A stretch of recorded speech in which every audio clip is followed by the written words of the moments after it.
There is a question that has haunted criminologists, historians, and FBI agents for decades. Not the question of who killed whom or which family controlled which city.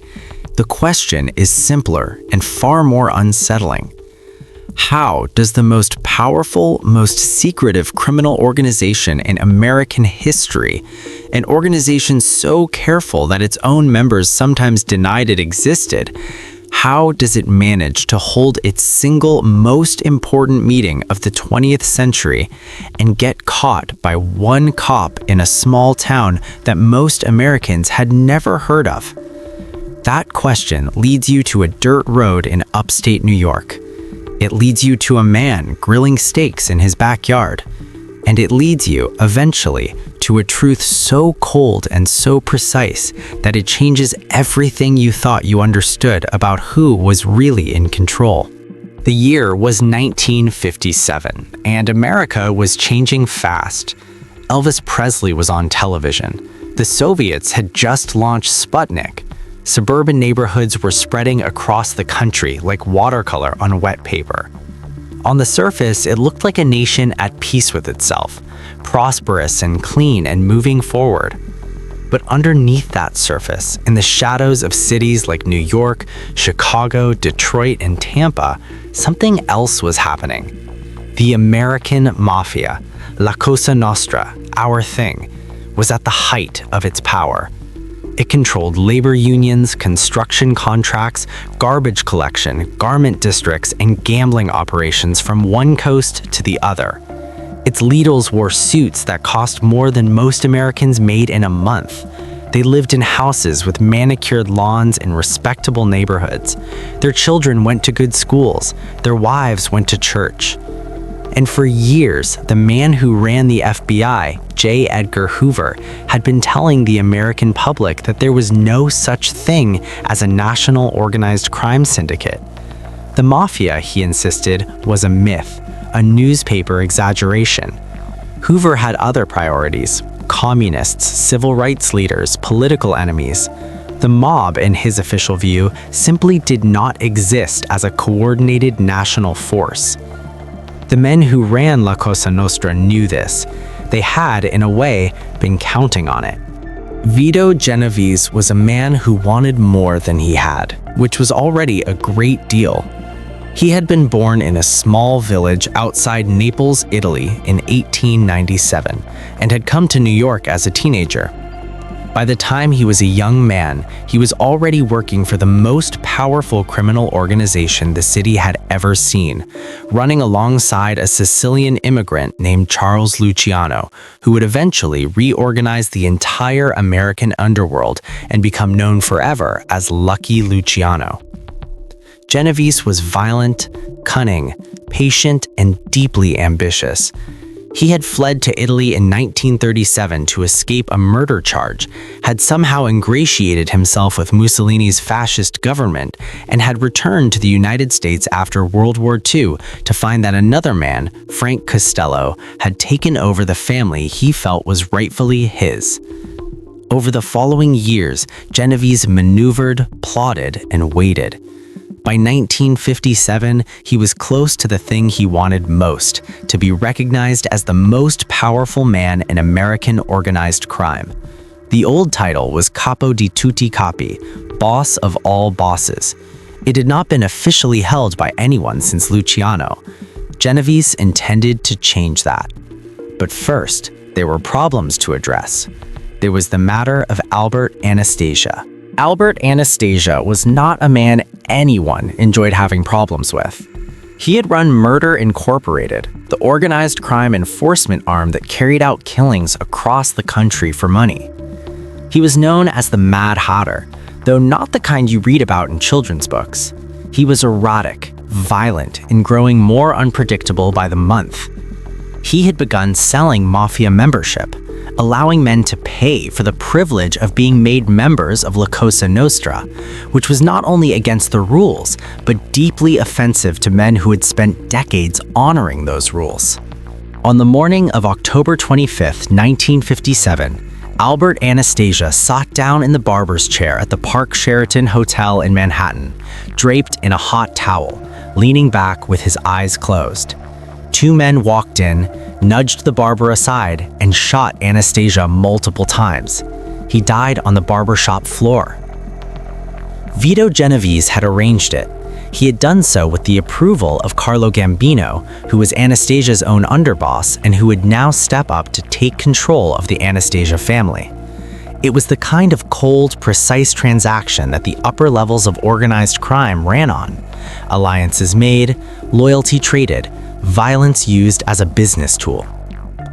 With Anastasia gone, Genovese felt the moment had arrived. He needed to gather the leadership of La Cosa Nostra, present himself, settle the question of the drug trade which had been causing disagreement among the families, and solidify his position as the preeminent figure in American organized crime. He needed a meeting, a big one. Joseph Barbara Sr. owned a 58-acre estate in the small town of Apalachin in upstate New York, near the Pennsylvania border. Barbara was the official Candida Dry bottling distributor for the region. He lived well, a large stone house, land, privacy. He had hosted smaller gatherings of mob figures before in 1956, and those had passed without incident. Apalachin was quiet, remote, and respectable seeming. It seemed like the perfect place. Invitations went out across the country. They came in the form of phone calls, messages passed through intermediaries, quiet words spoken in back rooms. More than 100 of the most senior figures in American organized crime were asked to come to Apalachin on November 14, 1957. They came from New York, New Jersey, Pennsylvania, Ohio, Michigan, Illinois, Colorado, Texas, Florida, California. Some came from Cuba. Some came from Italy. They came in Cadillacs and Lincolns. They checked into local motels under false names. They arrived at Barbara's estate on a gray November morning, and the barbecue was already going. There was steak. There was the kind of easy, wealthy comfort that powerful men wrap around themselves when they feel secure. None of them had any real reason to expect that this day would not go exactly as planned. Sergeant Edgar Croswell had been watching Joseph Barbara for years. Croswell was a New York State Police investigator, methodical and quiet, operating out of the Vestal Barracks. He had first become suspicious of Barbara back in 1944 and had been keeping an informal eye on him ever since. He knew Barbara's background. He knew the kind of people who occasionally visited the estate. He was not, by any stretch, a celebrated lawman. He was simply a careful one.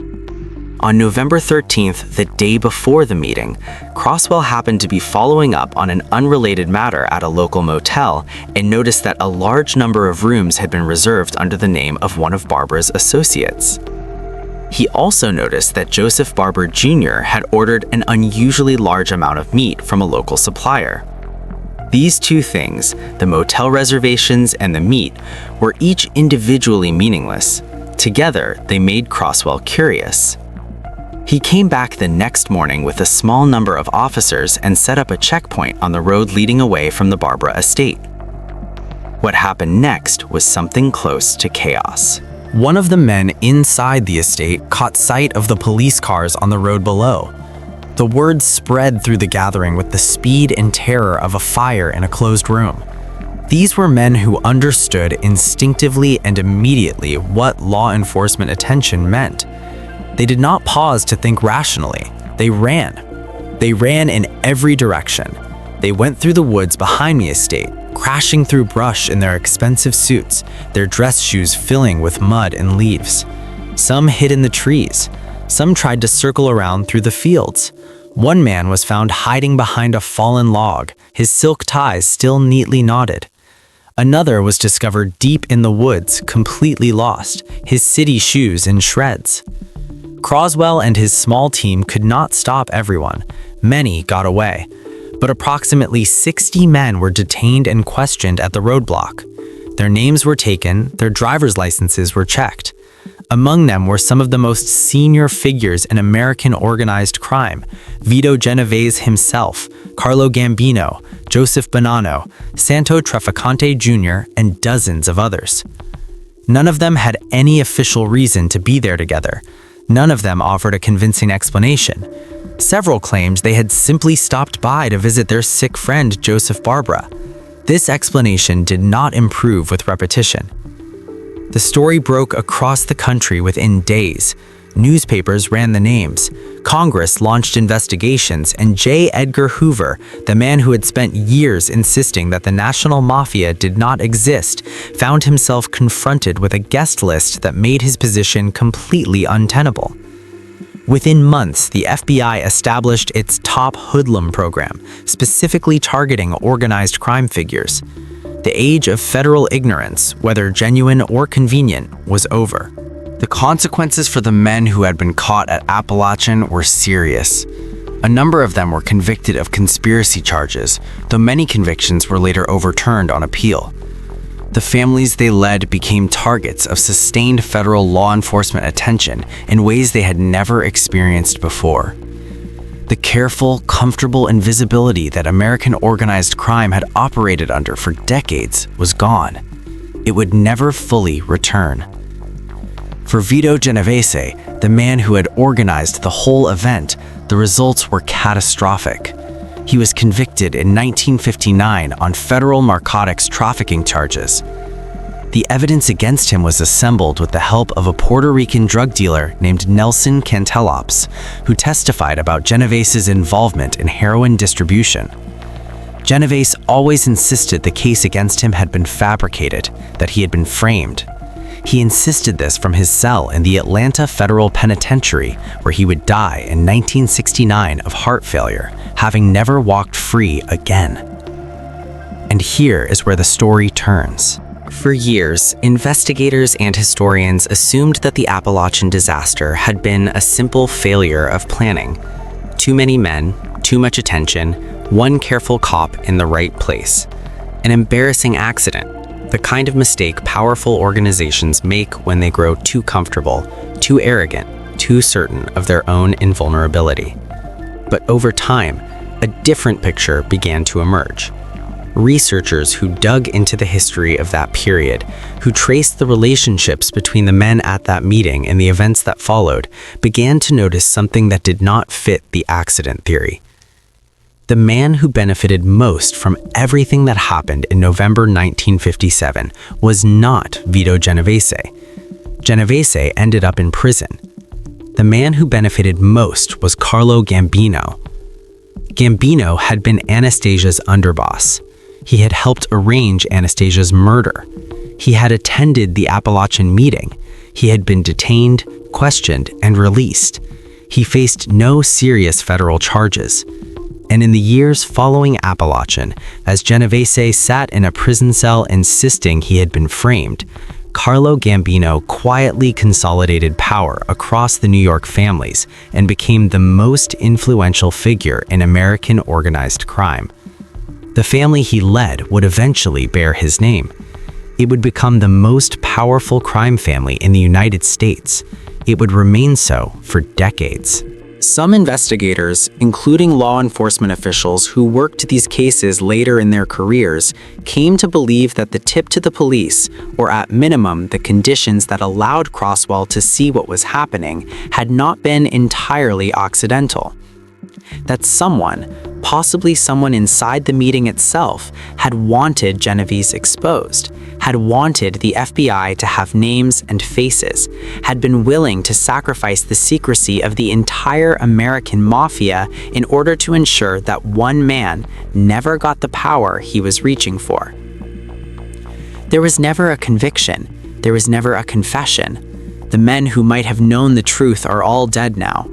But the logic of it sits there, clean and cold, in the historical record. Vito Genovese called the most important meeting in the history of American organized crime. He organized it. He sent out the invitations. He was trying to crown himself. And someone, sitting in that room with him, eating his steaks and breathing his air, had already decided exactly how the day would end. The road in Apalachin is still there. The town is still small and quiet.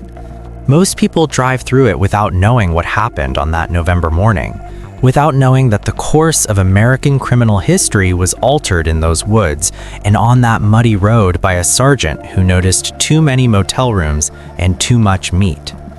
But the deeper story, the one underneath the police checkpoint and the running men and the congressional hearings, is the one that never quite closes. Because the question it leaves behind is the oldest question in the world of power. When a man reaches the very top and then falls, you ask who pushed him. And sometimes, when you look carefully enough at who was standing closest, the answer is the last person you would have suspected. That is how Cosa Nostra worked. That is how it survived. Not by being loyal, by being patient.